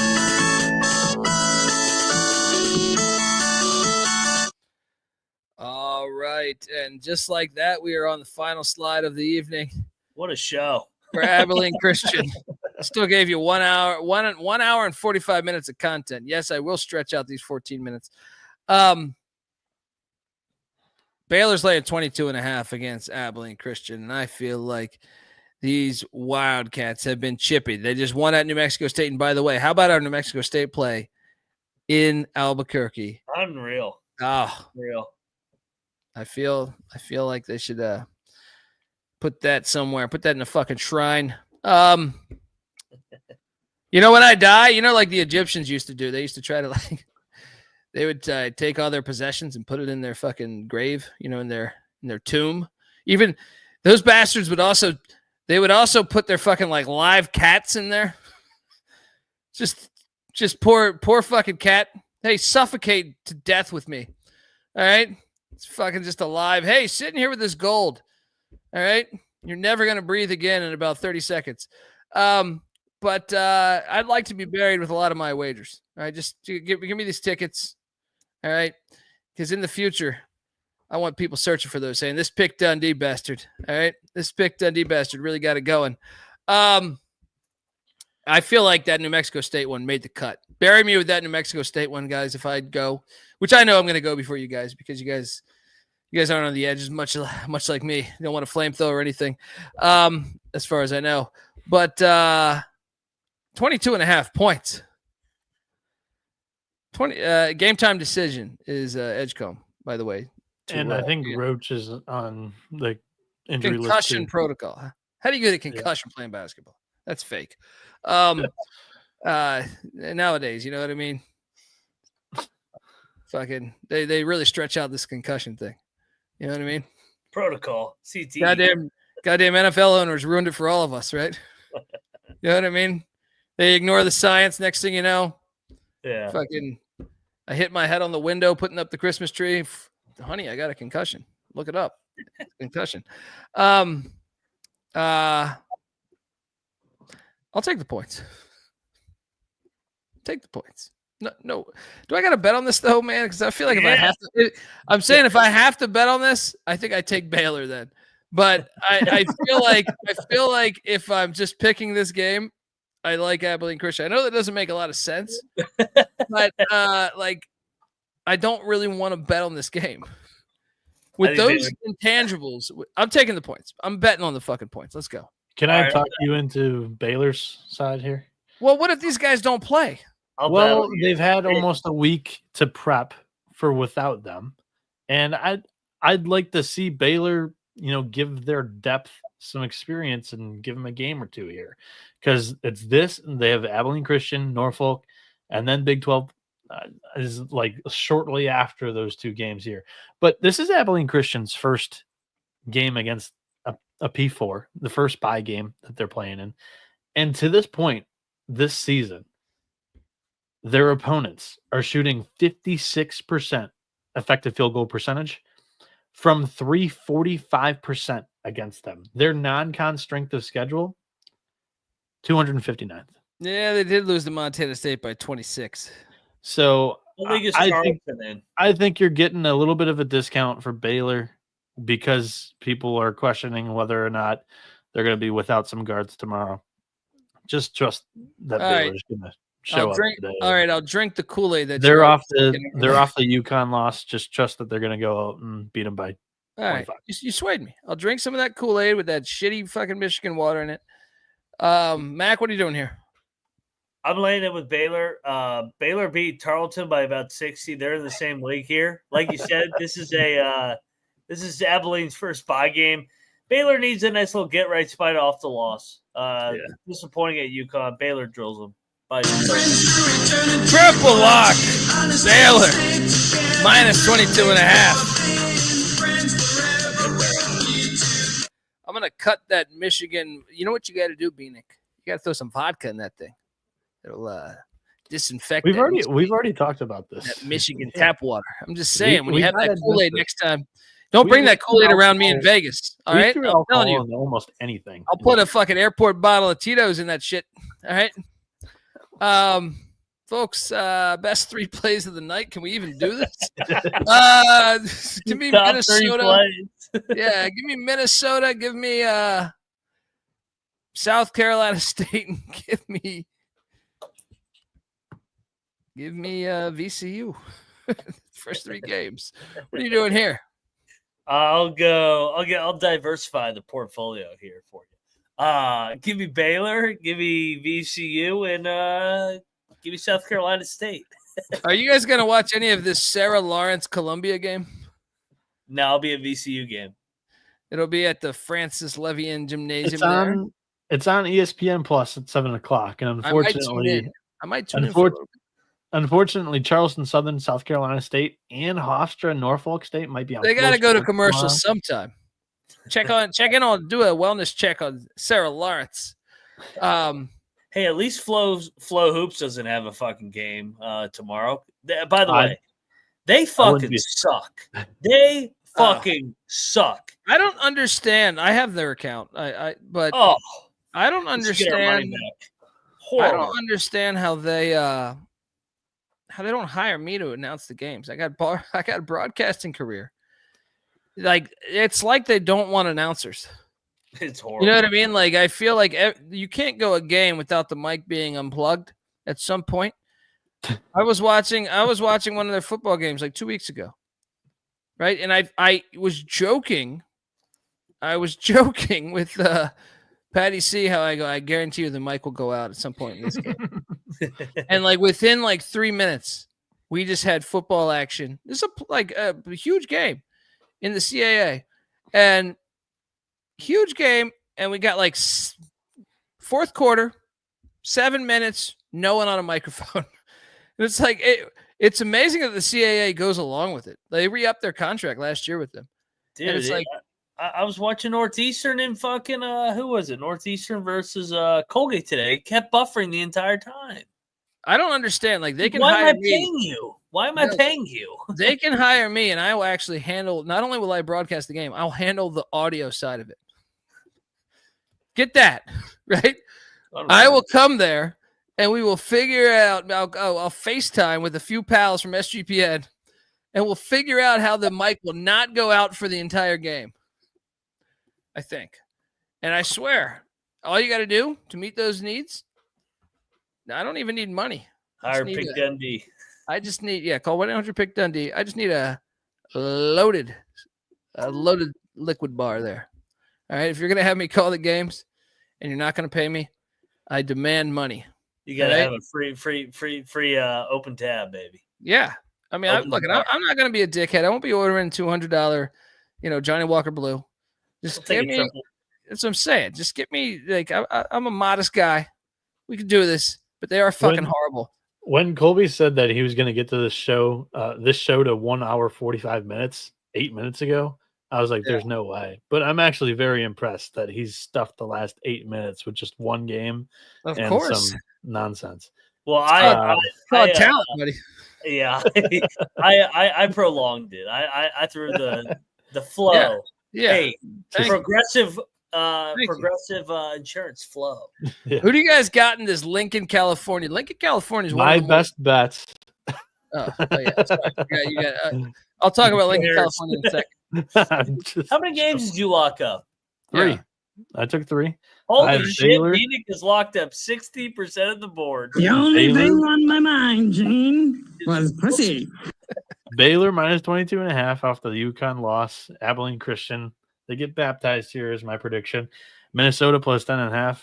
Just fade the Woodson train. It's a cash cow when you do that. And then Charleston Southern plus 1.5 against South Carolina State. Lock paddle. There we go. Let me get you a. Remember when Doug Gottlieb said this? By the way, what'd you guys think of Doug Gottlieb sitting? Well, I loved it. It came out today. I don't know if Mac saw this either. So Anthony Roy tweeted out that he missed a shoot around. Yeah, he apologized. He did a nice little apology. Yeah.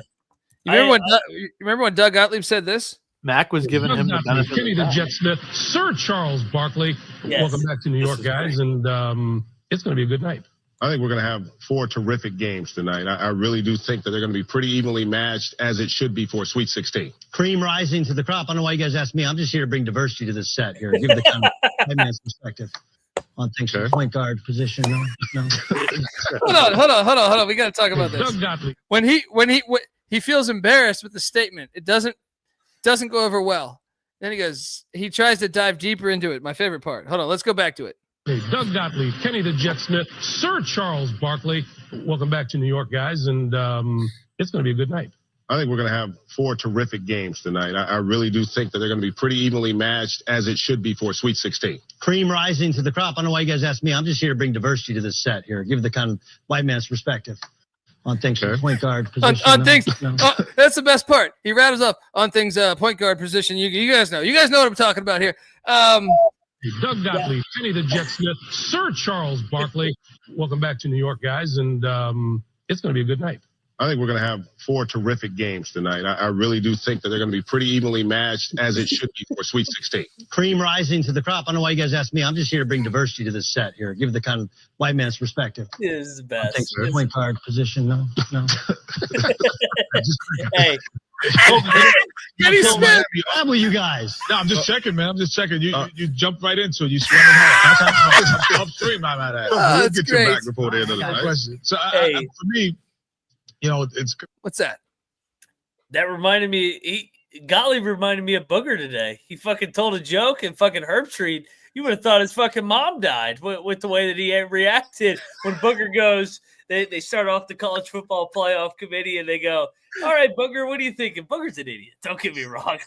Whatever he's. I like Booger, man. I like Booger. I like Booger a lot more today. He goes, "Are they going to choose the brand or are they going to go with what happened on the field?" And then Saban and Kirk, you would have thought somebody shot their fucking mom or something. They're company men. They're company suits. Oh my God. Saban's got a lot of interest down there with the statue of him down there in Tuscaloosa.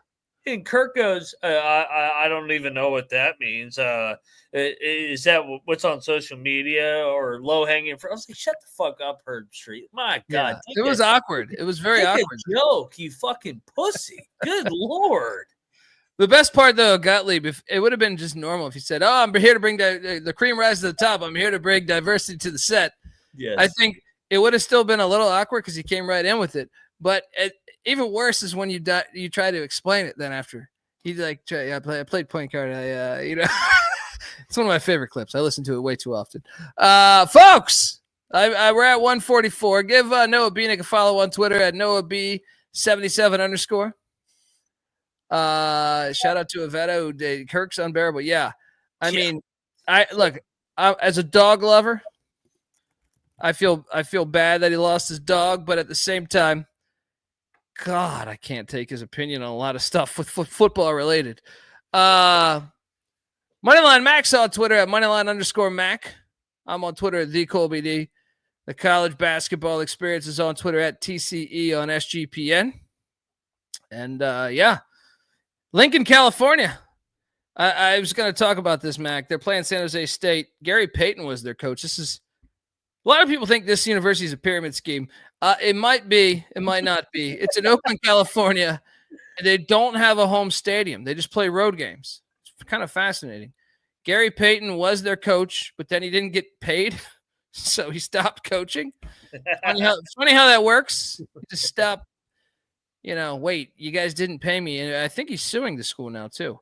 Anyway, I like San Jose State big tomorrow night. Tim Miles gets over on the Oaklanders of Lincoln, California. Till next time, folks, this is the college basketball experience. You better start thinking about yours. And we out of here. Mailbox 1. Michigan. 1.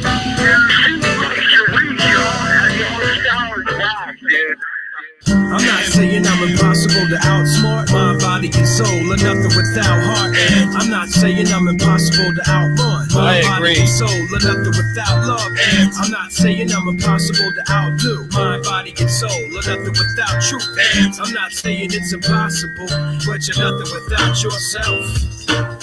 We're the obsession to be a part of that, started that. Mind over matter don't matter in the market.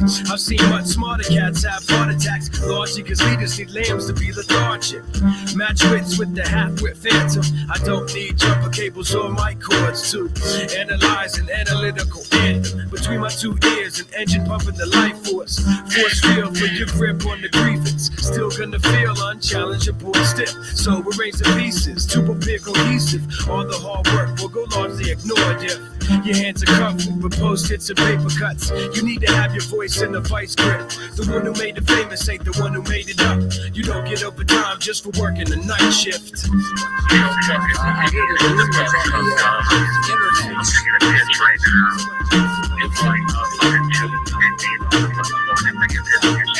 I'm not saying I'm impossible to outsmart mind, body, and soul, or nothing without heart. And I'm not saying I'm impossible to outrun mind, body, and soul, or nothing without love. And I'm not saying I'm impossible to outdo mind, body, and soul, or nothing without truth.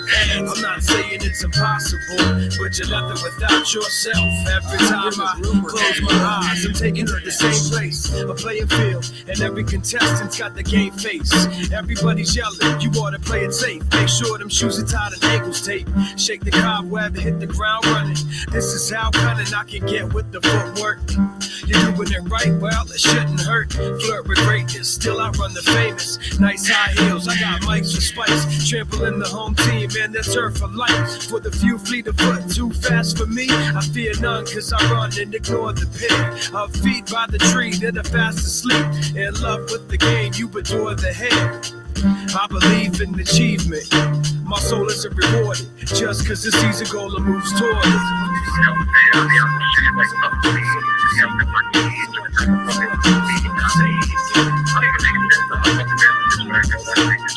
I'm not saying I'm impossible to outsmart my body and soul, or nothing without heart. And I'm not saying I'm impossible to outrun my body and soul, or nothing without love. And I'm not saying I'm impossible to outdo my body and soul, or nothing without truth. And I'm not saying it's impossible, but you're nothing without yourself. Conspiracy theories, gotta love them clearly. Nothing's more entertaining than entertaining a query. Just the words of the wise and the weary. Recognize the authors of reality and theory. Theoretically, I could have won Scribble Jam. In reality, I lost to a legend. Theoretically, I'm best friends with Uncle Sam. In reality, I've never even met him. Now one day my potential may become reputation. Until then, I'm still a work in progress. I suggest you question what I'm saying. If anything, to become familiar with the process. My agenda may suit your needs. When I say your Bill of Rights has been ripped to shreds, but if it defends what you believe, hold dear to your truths and scream fuck seeds.